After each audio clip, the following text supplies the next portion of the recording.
All right, so the NFT marketplace wars are really starting to heat up, especially with the announcement of Blur's airdrop, which happened, I think, about a week ago.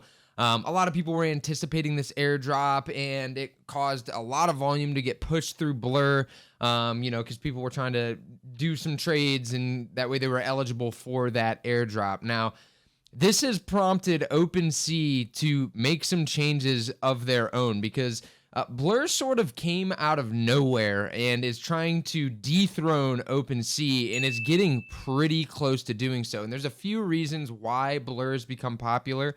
One is obviously the airdrop that drives some people to use your platform. Now, whether that's a sustainable model or not, I'll leave it up to you guys to decide. But outside of that, they also don't enforce royalties. You can pay a royalty if you want, but you don't have to.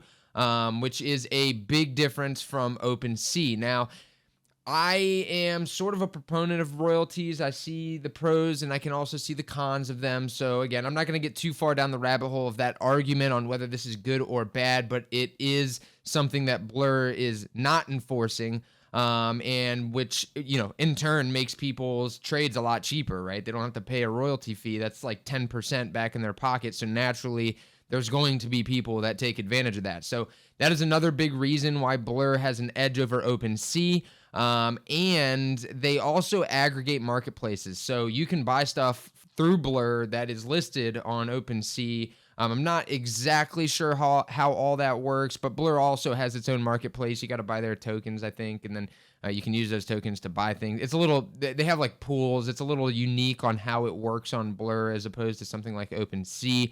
And I will admit the UX is not quite there for Blur yet. OpenSea is definitely a lot more pleasant to look at. But again, when you're coming down to the numbers and you're looking at just pure cost perspective, Blur makes a lot more sense, which is why I think a lot of volume has been coming through Blur. But this has prompted a response from OpenSea, and they are making some pretty big changes. So we got a tweet from OpenSea 2 days ago. It says, we're making some big changes today. 1, OpenSea fee is 0% for a limited time. So they're knocking off, it used to be 2.5%. It's going to 0% for a little while now to help with that fee, the fee difference between Blur and OpenSea.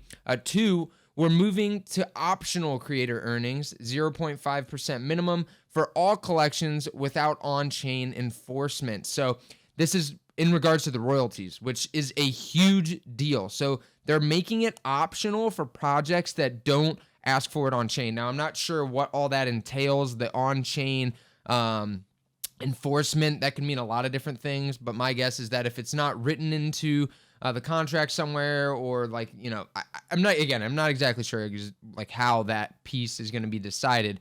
But this will give you the option to not pay the creator fees in some cases, which is a big move for OpenSea because they've been a huge proponent of royalties thus far.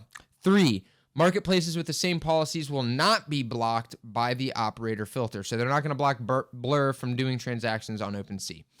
2, context. There has been a massive shift in the NFT ecosystem. No kidding. In October, we started to see meaningful volume and users move to NFT marketplaces that don't fully enforce creator earnings. Today, that shift has accelerated dramatically despite our best efforts. 3, we've worked to defend creator earnings on all collections when others didn't. And we introduced the operator filter. It was our belief that on-chain enforcement was the best way for creators to secure their revenue stream from the ongoing resale of their work. 4, we thought we could catalyze widespread enforcement of creator earnings, and we hoped that others might come up with more resilient solutions. This hasn't happened. 5, recent events, including Blur's decision to roll back creator earnings, even on filtered collections, and the false choice they are forcing creators to make between liquidity on Blur or OpenSea, prove that our attempts are not working.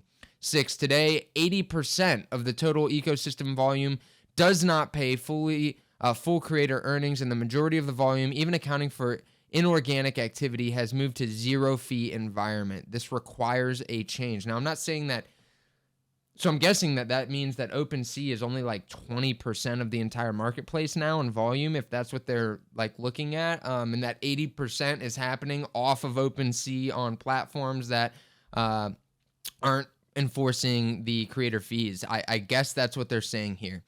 7, while we continue to uphold on-chain enforcement through the operator filter, we're moving to a different fee structure that reflects needs of today's ecosystem.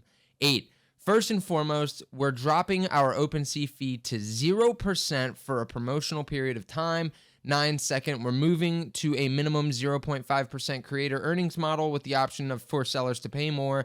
This applies to all collections that do not use on-chain enforcement, old and new. So that fee is getting dropped to a minimum of 0.5%. So that is a must. You got to pay the 0.5, but you don't have to go higher if you don't want to, which is a big difference from the typical projects, which are charging around 7 to 10% creator fees. That makes a huge difference. So again, that's a big leap.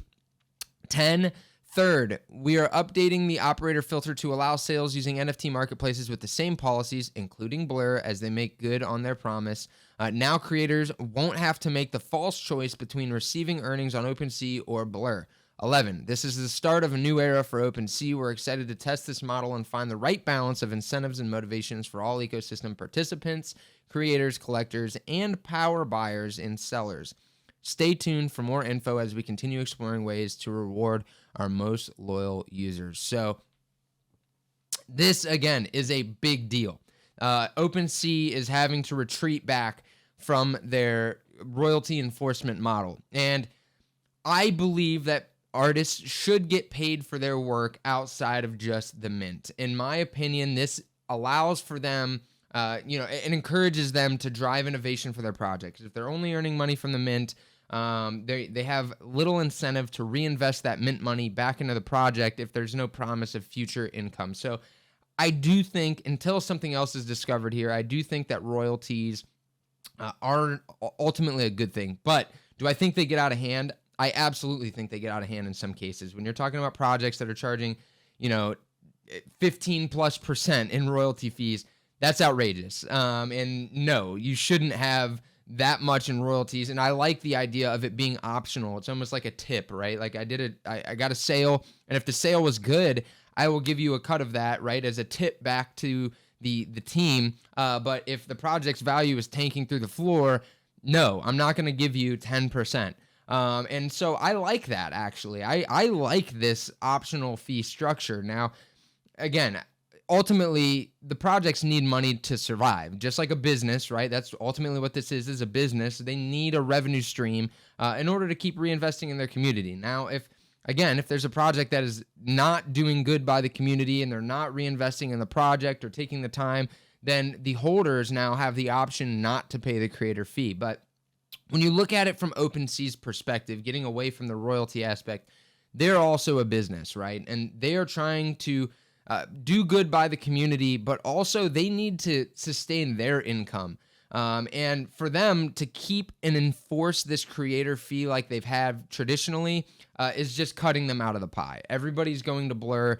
There's no sense in them trying to forcefully keep the same business model they had before, because ultimately what that's going to do is just drive people to Blur. It's not going to have any benefit for projects. And instead, OpenSea is going to be cut out of the pie and eventually lose its positioning. So I think that this was a move that they had to do. I really don't think that OpenSea had much of a choice here. If any other business would have had to adapt here. And again, NFTs are no different. And so that's the way I see it. I don't think that, it's a lot of people are attacking OpenSea for this change and things like that. But again, when you look at it from a business perspective, they really had to make this move. But yeah, a lot of interesting stuff, guys. It's really shaking things up, though, because we have seen OpenSea be at the top for so long in the NFT space, and a lot of people just assumed that's where they were going to be. And here comes Blur along to shake up the entire model and hopefully end up with, give us some better solutions. Like I said, I like the optional model with a bare minimum, fee enforcement. I think 0.5% is very fair for a minimum enforcement, and the option to basically tip the project a little bit more on your sales if things are going well and you like the project. I would imagine that, there's going to be quite a few people who are willing to do this. So again, it's pretty neat, and you always want to have competition. In any market, you want to see competition because it drives innovation. And so I think this is going to push that line This competition from Blur and OpenSea is going to make them come up with solid solutions and new innovative ways for us to handle our NFTs, whether it be trading, displays, whatever it is. Again, competition is a good thing. So yeah, I wanted to share this news with you guys because again, it's a big move in the NFT space, one that we haven't seen yet, and it's the battle of the marketplaces per se is happening right now. So I'll continue to keep you guys updated. Please like and subscribe, and with that being said, I will see you all next time.